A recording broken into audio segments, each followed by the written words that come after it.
Ce sont des produits que l'on remarque peu et pourtant, ils sont omniprésents dans notre vie de tous les jours. À Charleroi, P4P a fait de l'emballage en carton sa grande spécialité.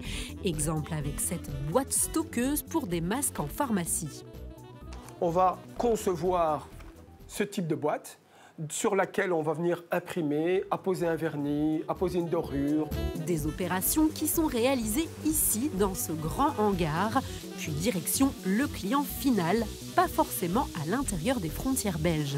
Ici, on est sur un packaging de bouteilles de vin qui part en Provence, en France. Un packaging d'essuie-glace qui part également en France. Ces palettes-ci sont à destination des Pays-Bas. Cette palette-ci est à destination de la Suisse.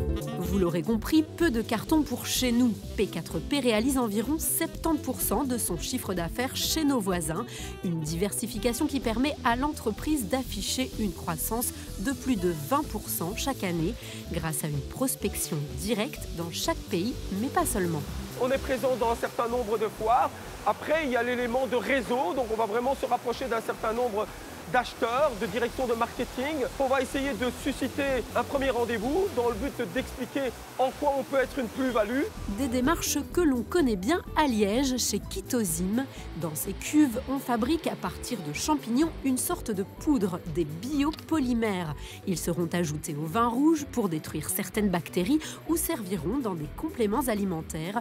Au total, 10 millions d'euros de ventes par an, dont 95% sont réalisés dans une trentaine de pays. Ça couvre littéralement l'Amérique latine, un petit bout en Afrique, pas grand-chose, mais l'Asie surtout, et bien sûr l'Europe. L'exportation fait partie de notre ADN, tout simplement parce que les marchés se trouvent à l'exportation. Un constat qui implique de multiples difficultés. Exemple, adapter les dispositifs médicaux aux cadres réglementaires locaux. Comprendre, savoir ce que va vouloir le régulateur philippin pour l'approbation des produits de Kitozim PME basés à Liège, c'est pas toujours simple. Pour obtenir de l'aide, Kitozim a frappé à une porte, celle de l'AWEX, l'agence wallonne à l'exportation, qui chaque année accompagne plusieurs centaines d'entreprises wallonnes lors de missions économiques via des aides financières ou des informations pratiques. Parmi les conseils qu'on peut donner, c'est de déterminer d'abord si on est prêt à se lancer dans l'aventure. Ça passe par un diagnostic objectif des forces-faiblesses, des ressources dont dispose l'entreprise. Analysez vos canaux de vente. Les entreprises vont pouvoir s'adresser directement à des clients finaux dans certains cas et dans d'autres, devoir passer par des intermédiaires commerciaux, importateurs, distributeurs. Le choix de ce partenaire, il est crucial. Autre défi, s'adapter à la culture locale. Quand on donne une carte de visite à un Coréen ou à un Japonais, on ne l'attend pas comme on